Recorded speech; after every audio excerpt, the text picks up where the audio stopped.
Hi ಎಲ್ರಿಗೂ ನಮಸ್ಕಾರ. ನಾನು ನಿಮ್ಮ ಅಶ್ವಿನಿ. ಇವತ್ತಿನ ರೆಸಿಪಿ ಗ್ರೀನ್ ಚಿಕನ್ ಗ್ರೇವಿ ಹೇಗೆ ಮಾಡೋದು ಅಂತ ಹೇಳಿ ತಿಳಿಸ್ಕೊಡ್ತಾ ಇದ್ದೀನಿ. ಇದನ್ನು ಮಾಡೋದಕ್ಕೆ ಫಸ್ಟ್ ಒಂದು ಪ್ಯಾನಲ್ಲಿ ಸ್ವಲ್ಪ ಎಣ್ಣೆ ಹಾಗೆ ಒಂದು ಈರುಳ್ಳಿನ ಹಾಕ್ಕೊಂಡು ಫ್ರೈ ಮಾಡ್ಕೊಂಡಿದ್ದೀನಿ. ಹಾಗೆ ತೊಳ್ಕೊಂಡಿರೋವಂಥ ಚಿಕನ್ನ ಸೇರಿಸ್ಕೊಂಡು ಸ್ವಲ್ಪ ಉಪ್ಪು ಹಾಗೆ ಅರಿಶಿನದ ಪುಡಿ ಹಾಕ್ಕೊಂಡು ಮಿಕ್ಸ್ ಮಾಡಿ ಒಂದು 5 ರಿಂದ 6 ನಿಮಿಷ ಚೆನ್ನಾಗಿ ಫ್ರೈ ಮಾಡ್ಕೊಬೇಕು. ಹಾಗೆ ಮಸಾಲೆಗೆ ನಾನು ಒಂದು ಮಿಕ್ಸಿ ಜಾರಲ್ಲಿ 1 ಕಪ್ಪಷ್ಟು ಕಾಯಿ ತುರಿ, 1 ಈರುಳ್ಳಿ, ಟೊಮ್ಯಾಟೊ ಹಾಗೆ 1 ಇಂಚಷ್ಟು ಚಕ್ಕೆ, 15 ರಿಂದ 20 ಕಾಳುಮೆಣಸು, 4 ಲವಂಗ, ಸ್ವಲ್ಪ ಕಡಲೆ ಹಾಗೂ ಗಸಗಸೆನ ಹಾಕ್ಕೊಂಡಿದ್ದೀನಿ. ಹಾಗೆ 1 ಇಂಚಷ್ಟು ಶುಂಠಿ, ಸ್ವಲ್ಪ ಬೆಳ್ಳುಳ್ಳಿ, 4 ಹಸಿಮೆಣಸಿನ್ಕಾಯಿ, ಸ್ವಲ್ಪ ಪುದೀನ ಹಾಗೂ ಕೊತ್ತಂಬರಿ ಸೊಪ್ಪು, ಸ್ವಲ್ಪ ನೀರನ್ನ ಹಾಕ್ಕೊಂಡು ಗ್ರೈಂಡ್ ಮಾಡ್ಕೊಂಡು ಪೇಸ್ಟ್ ಮಾಡ್ಕೊಂಡಿದ್ದೀನಿ. ಹಾಗೆ ಬೇಯ್ತಾ ಇರುತ್ತಲ್ಲ ಚಿಕನಿಗೆ 1 ಟೊಮ್ಯಾಟೊನ ಕಟ್ ಮಾಡಿಕೊಂಡು ಸೇರಿಸ್ಕೊಂಡು 1 ನಿಮಿಷ ಫ್ರೈ ಮಾಡ್ಕೊಂಡಿದ್ದೀನಿ.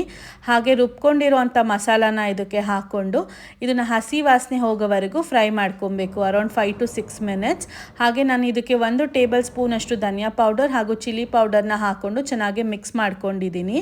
ನಮಗೆ ಎಷ್ಟು ನೀರು ಬೇಕೋ ಅಷ್ಟು ನೀರು ಹಾಕ್ಕೊಂಡು ಉಪ್ಪು ಹಾಕ್ಕೊಂಡು ಮಿಕ್ಸ್ ಮಾಡಿಕೊಂಡ್ರೆ ಈ ಥರ ಎಣ್ಣೆ ಬಿಟ್ಕೊಂಡ್ರೆ ಚಿಕನ್ ಚಾಪ್ಸ್ ರೆಡಿ ಆಗಿದೆ ಅಂತ ಅರ್ಥ. ನೀವು ಟ್ರೈ ಮಾಡಿ ನೋಡಿ. Thank you for watching.